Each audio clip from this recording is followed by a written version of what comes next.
വിഷ്ണുമായ എല്ലാവരും അനുഗ്രഹിക്കട്ടെ. ഞാൻ പറയുന്ന ഒരു ഒറ്റ കാര്യമുള്ളൂ. നിങ്ങളെല്ലാവരും വിഷ്ണുമായുടെ മന്ത്രവും കാര്യങ്ങളും ജപിക്കുന്നു എന്ന് പറയുന്ന ആൾക്കാരുടെ എല്ലാവരും ഞാൻ ചോദിക്കുന്ന ഒരു കാര്യം ചോദിട്ടെ, നിങ്ങൾ ആരെങ്കിലും വിഷ്ണുമായുടെ മൂലമന്ത്രം ജപിക്കുന്നുണ്ടോ?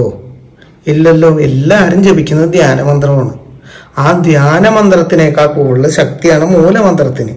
ആ മൂലമന്ത്രം എന്ന് പറഞ്ഞു കഴിഞ്ഞിട്ടുണ്ടെങ്കിൽ ഓം ഐം ഹ്രീം ശ്രീം ഗ്രൈം ധീം അങ്ങനെയൊക്കെ വരുന്ന മന്ത്രങ്ങളാണ്.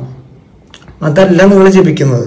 അതിൽ 2 അക്ഷരം വരുന്ന മന്ത്രങ്ങൾ വെച്ചുകൊണ്ട് എല്ലായിടത്തും എവിടെ ചെന്നാലും അവർ തരുന്നത് ധ്യാനമന്ത്രങ്ങളാണ്.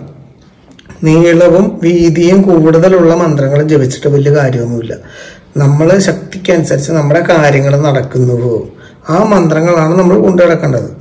അങ്ങനെയുള്ള മൂലമന്ത്രങ്ങൾ നിങ്ങൾ കൊണ്ടുനടക്കാനായിട്ട് സ്വാമിയുടെ അനുഗ്രഹം ഉണ്ടാവട്ടെ. മൂലമന്ത്രം എന്ന് വെച്ചിട്ടുണ്ടെങ്കിൽ ബീജാക്ഷരം കൂടുതലാണ്. ഓം ഐം ഹ്രീം ശ്രീം ഗ്രൈം ധീം എന്നൊക്കെ പറഞ്ഞുകൊണ്ട് തുടങ്ങുന്ന മന്ത്രങ്ങളുണ്ട്. ആ മന്ത്രങ്ങൾ വെച്ചുകൊണ്ട് കർമ്മങ്ങളും ജപവും കാര്യങ്ങളും നിങ്ങൾ ചെയ്യുക. അതിനനുസരിച്ച് മാറ്റങ്ങളും കാര്യങ്ങളും വരും. ഞാൻ എൻ്റെ ചാനൽ എന്തുകൊണ്ടാണ് മന്ത്രം പറയാത്തതെന്ന് വെച്ചിട്ടുണ്ടെങ്കിൽ ആ മന്ത്രം അങ്ങനെ ജപിക്കാൻ പറ്റുന്നതല്ല. ആ മന്ത്രം തരുമ്പോൾ ആ മന്ത്രത്തിന് തന്നൊരു ഋഷിയുണ്ട്.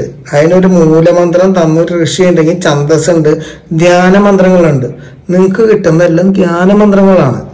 അപ്പൊ അതിൽ ഋഷി ഛന്ദസും കാര്യങ്ങളൊക്കെ എടുക്കണ്ടേ എന്ന് വെച്ചിട്ടുണ്ടെങ്കിൽ നമ്മളിതിങ്ങനെ തലയ്ക്ക് മുകളിൽ വെച്ചുകൊണ്ട് മൂക്കിന് ഇത് വെച്ചുകൊണ്ട് ഹൃദയത്തിലും വെച്ചുകൊണ്ട് ചെയ്യുന്ന കർമ്മങ്ങളും കാര്യങ്ങളും വേറെയുണ്ട്.